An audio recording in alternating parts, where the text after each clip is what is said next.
Hi, welcome to another edition of This Issue. I have two guests this time, Edgar Cahn, who's the founder of Time Banking in America, and Donna Robinson, who is the coordinator of the Merrymeeting Community Shares. Welcome to the show, both of you. Thank you, Bruce. Great to have you. Well, Edgar, earlier you told me a very brief story that in the 1980s you were lying in the hospital after heart surgery and thinking, I guess, about your future, and you came up with the idea of time banking. What exactly is time banking, and what is really the philosophy behind it? Time banking, from one point of view, is a kind of money that people earn by helping each other, by building community, hopefully by advancing and furthering social justice. For every hour you put in, you get one time credit or one time dollar, and that goes in your bank account. You can then spend that to get help for yourself, for your family. You can donate it to another organization, a nonprofit or a church or some publicly funded organization, in order to advance a purpose. So it's a medium of exchange that is about doing good. The IRS has ruled consistently that it's tax exempt because we value every hour equally. So my time as a lawyer, the time of somebody doing gardening, the time of a teenager teaching other kids math, all of those hours are equal, and so we've avoided commercial pricing, and it's not backed by a legal obligation of, I can't sue you on a time dollar debt. It's a moral obligation, and so the IRS says we don't acknowledge the existence of moral obligation, so we can't tax something that doesn't exist. It's used to build community. It's used to provide support for seniors who might otherwise have to go into nursing home. It's being used to keep juveniles who otherwise would go into detention and community. It's used for people returning from prison. It's used for families that have kids who are bipolar and autistic. So the range of uses is as creative as people want to be, and Community Shares has been as creative as anybody in that. It sounds like you got your start working for Robert F. Kennedy. Tell us that story, how you got involved in this kind of work. My first job out of Yale Law School was at the Justice Department, and I was assigned to start working on the drafting of what was called the Economic Opportunity Act, that others know as the War on Poverty. And that was sort of the middle also of the Civil Rights Movement, and the War on Poverty was an attempt to say, how do we move from inequality to opportunity for all? So I feel like I've been doing the same, and that was maximum feasible participation, and this is another form of maximum feasible participation. So I feel like I've been doing the same thing in certain ways for decades. He then asked me if I would work for his brother-in-law, Sergeant Shriver, who headed the War on Poverty. And so I went over there and we launched Legal Services, but we also launched VISTA and the Job Corps and Community Action, because it was really an attempt to say, programs alone can't do the job. If we can't enlist the community as partners, if we can't engage people, many of whom the market excluded, whether because of race or age or disability, how do we open up opportunity for all, and how do we build the kind of community we want? And I think we're returning to a vision that says maybe those ideals are worth struggling to make real again. Today we have 45 states that are in fiscal crisis, and we see in our state, like many, cutbacks in not only education funding, but also many social programs. And so this idea of community shares or time banking is really kind of, I think, an important filler, if you will, at this time. Would you say something about that connection? We've made partnerships between time banks and the agencies which are suffering the cutbacks but are still funded to address critical social problems. We know that the amount of say, money to provide homemaker services to the elderly is going to be cut, but that doesn't mean the answer is nursing homes.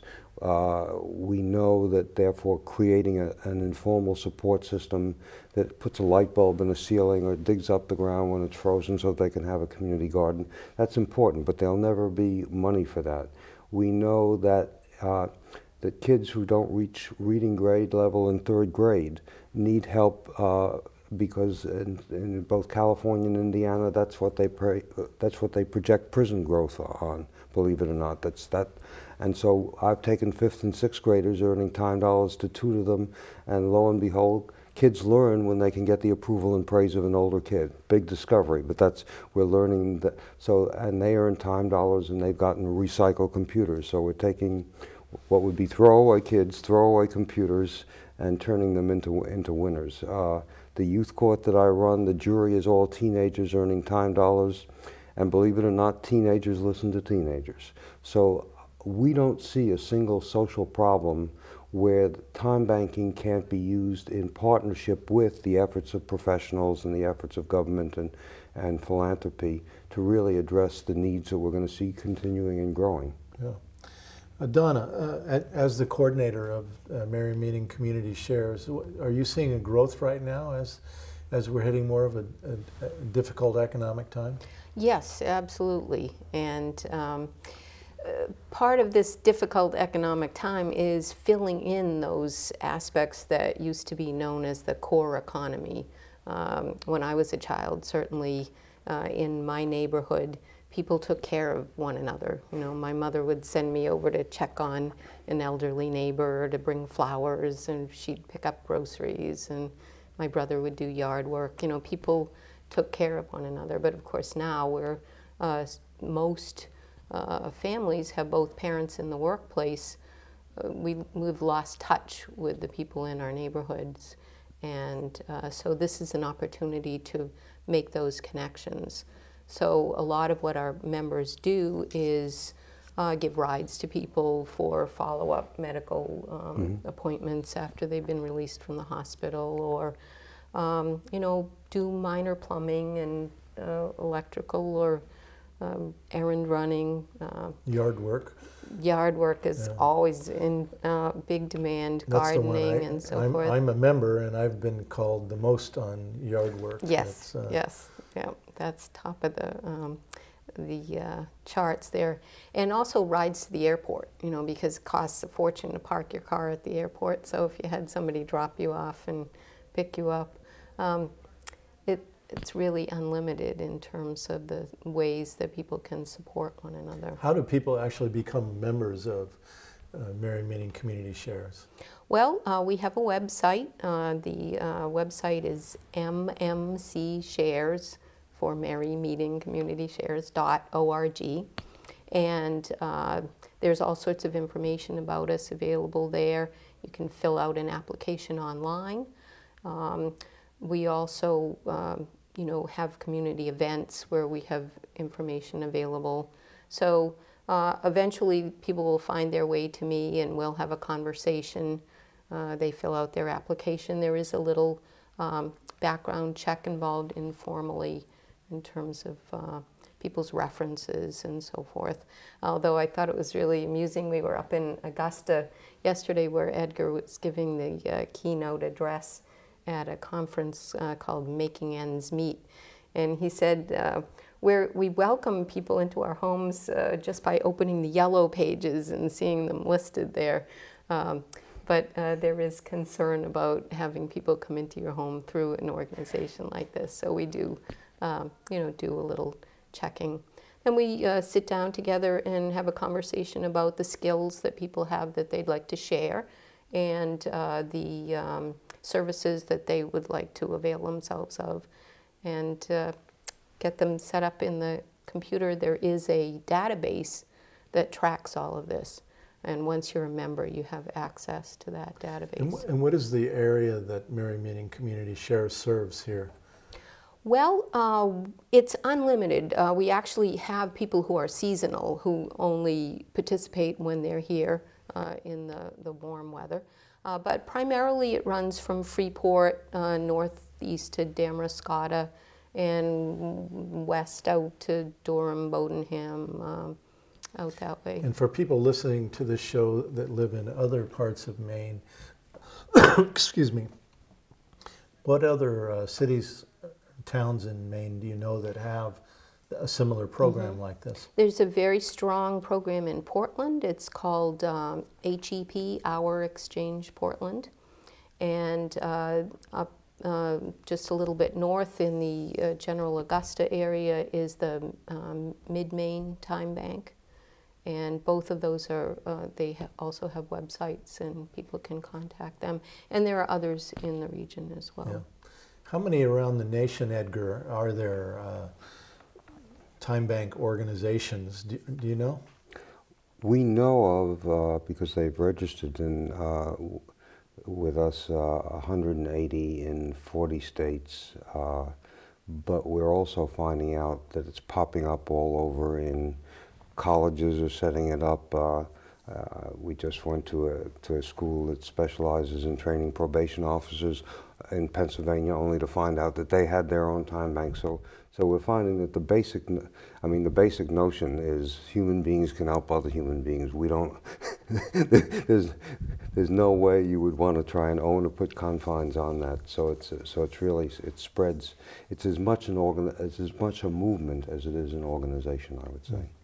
In the local paper yesterday, there was a article about you appearing in the community, and it has a little quote from you in here saying how the principles of the service exchange system are particularly relevant in today's economy, that you would be speaking about that, and how by examining our assumptions about work and wealth, we can make new choices that will better support us and our communities.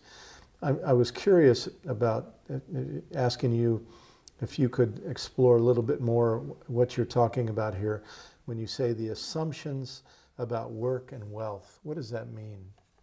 Well, one of the things that I became aware of was that money defines value by price. Price defines value by scarcity. So if a thing is abundant, it's cheaper. If it's truly abundant, it's either dirt cheap or worthless. And I suddenly realized that meant that every capacity that defines you and me as a human being is worthless. Our willingness to care for each other, to mentor each other, to hug each other, to stand up for what's right, to oppose what's wrong. The basic capacities that enabled our species to survive, we've devalued by money. So money only values what's scarce, and it only values those people who can do those scarce things. We think every human being has value, and we think that that to be a human being is to have capacities that we desperately need as a species to survive and to deal with problems ranging from the fact that all of us get older, to the fact that we've got global warming, to the fact that we've got issues of race and class that we need to address. So I would say in terms of redefining work, the market doesn't value caring labor, it doesn't value mentoring and teaching labor, it doesn't value civic labor and civic engagement. It doesn't value social justice labor. The sit-ins were not, nobody was being paid minimum wage. It doesn't value the struggle for social justice. It doesn't value the work it's going to take to recycle and preserve the planet. So there are a few minor kinds of areas of activity that the market doesn't value and call work, but that I call it. So when I say we're redefining work and redefining value, those are the kinds of concerns I have.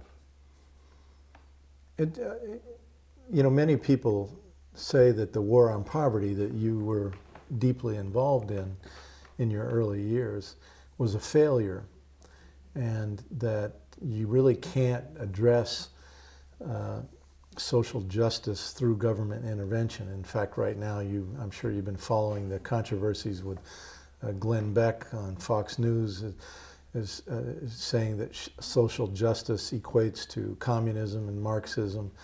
How do you feel about this question about the government's role in dealing with social disparity? Well, this is our government. We're a democracy. A government is just people. It's my government, and as far as I'm concerned, the government is my servant. If my servant misbehaves, then I got to step in. And people actually have earned time dollars in social protest. They've earned time dollars in picketing in front of enterprises that don't honor minimum wage requirements. But I think we've seen what happens when government turns its back and doesn't do its job. We've seen what the banking industry does, and we're all living with that. So the notion that government is government is our entity. That's to say, we cannot act collectively to fulfill our mission as a people?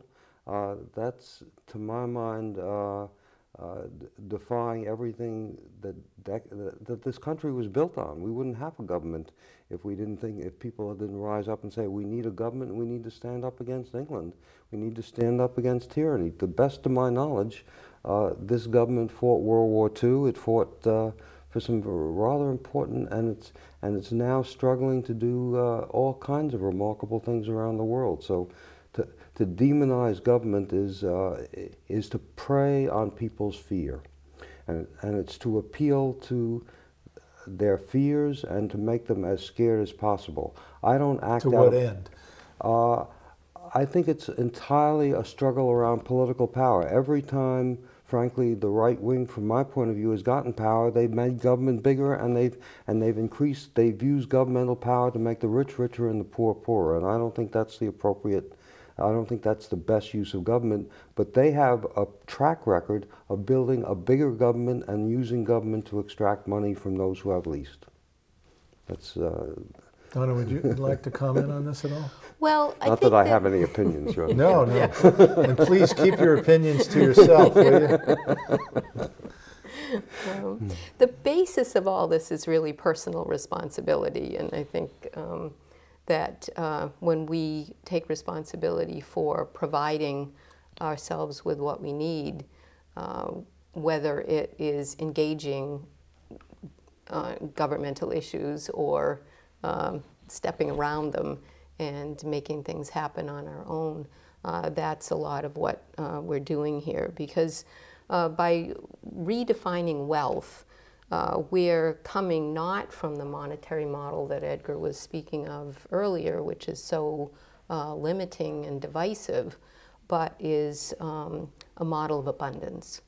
One of Edgar's much quoted phrases is, we have what we need when we use what we have. And this area that we live in is so amazing. We have such a wealth of innovation and creativity and courage, and so many people who are out there making things happen, who are really taking personal responsibility for making the world a better place. And that is what we're doing in Merrymeeting Community Shares. Can you give a few more examples of how this whole Community Shares works in motion? Talk about some of the trade-offs that are made. Well, we have such a range of skills. Again, as I said, this is a marvelous area. So we have artists and musicians who are available.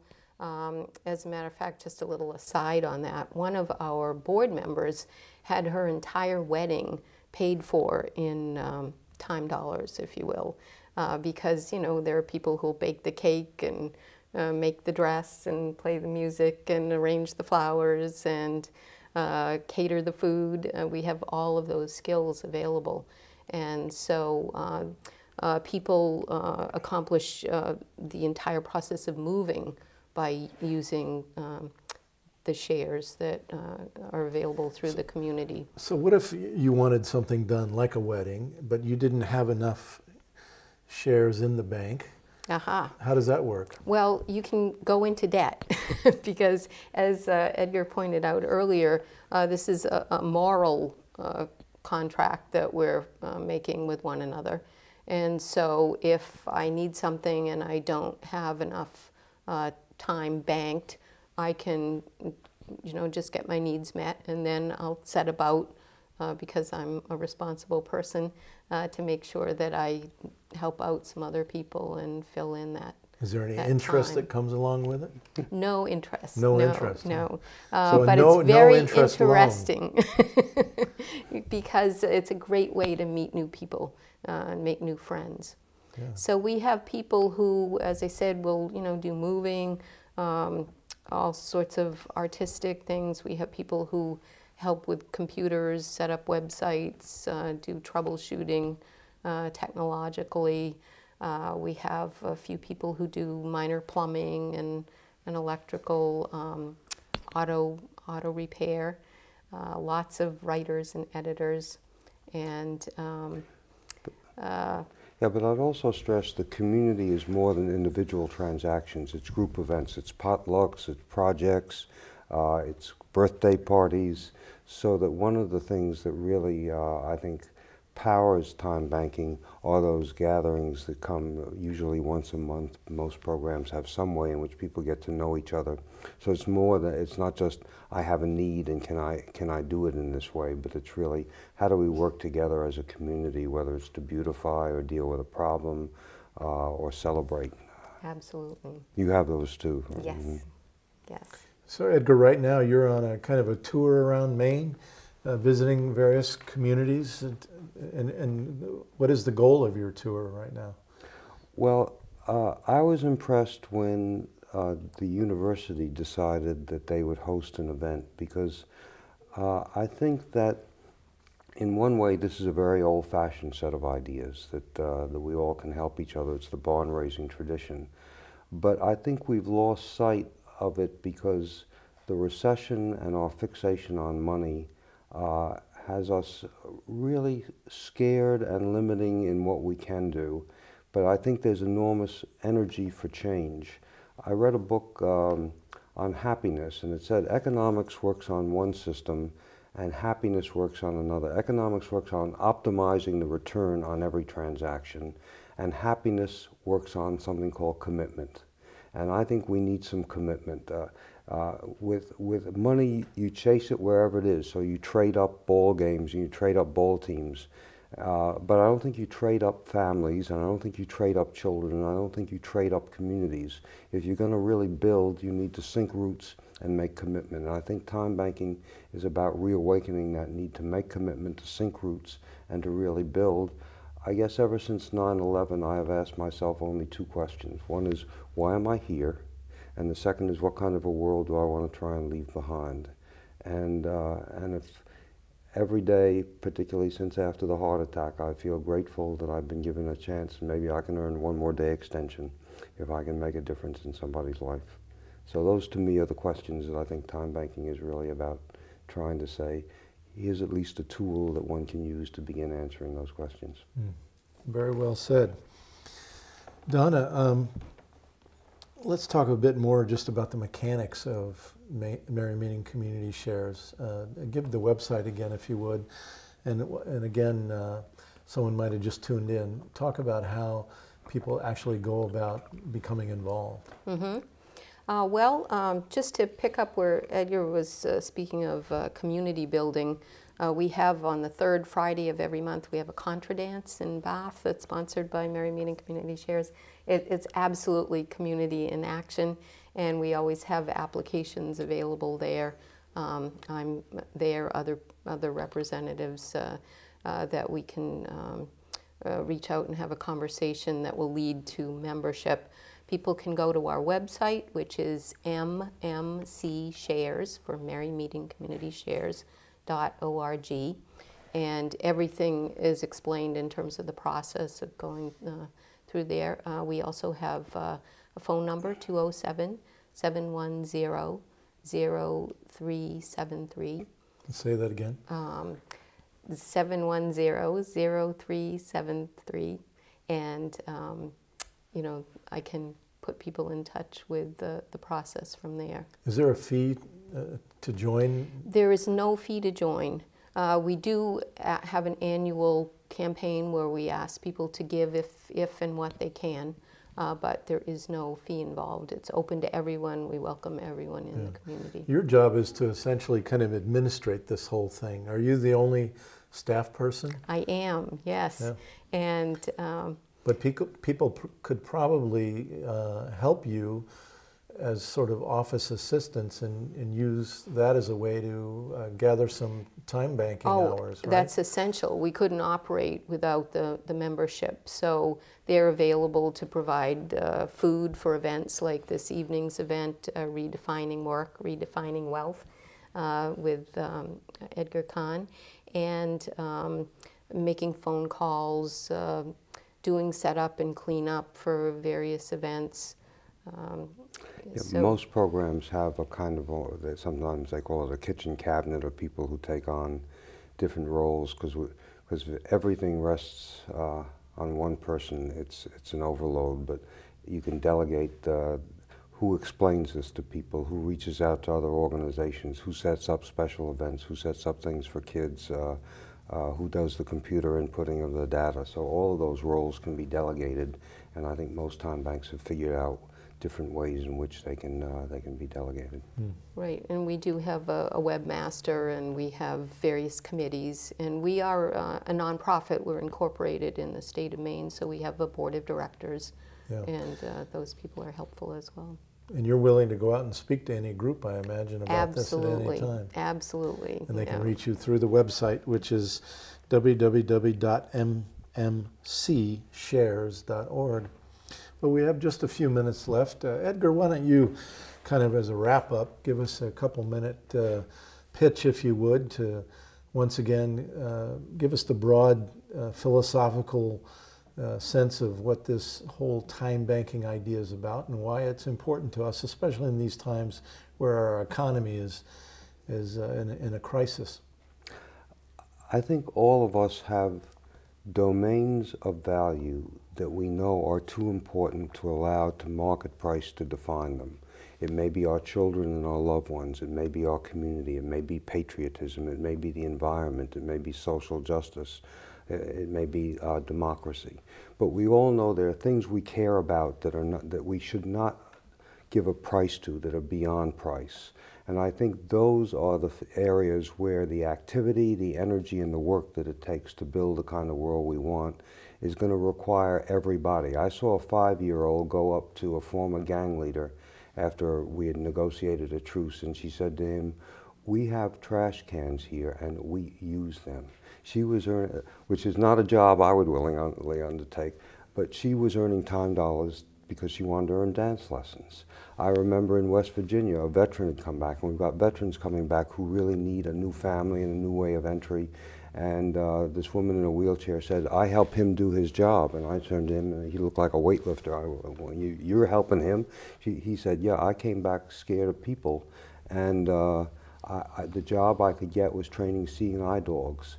And seeing eye dogs have to learn to be around people in wheelchairs." And so she had turned her deficit into an asset for him. I think this is about turning what people think are limitations into assets, because all of us can give. Yeah, well, that's really great. Well, thank you both very much for coming on the show. And Donna, I wish you the best of luck as coordinator of the Merrymeeting Community Shares. And Edgar, thank you very much for coming on the show. Thank you. And Donna, thanks again so much. Thank you, Bruce, for this opportunity. Yes. Again, the website is mmcshares.org. And thank you for watching another edition of this issue. Until next time, good luck to you all, and please get organized.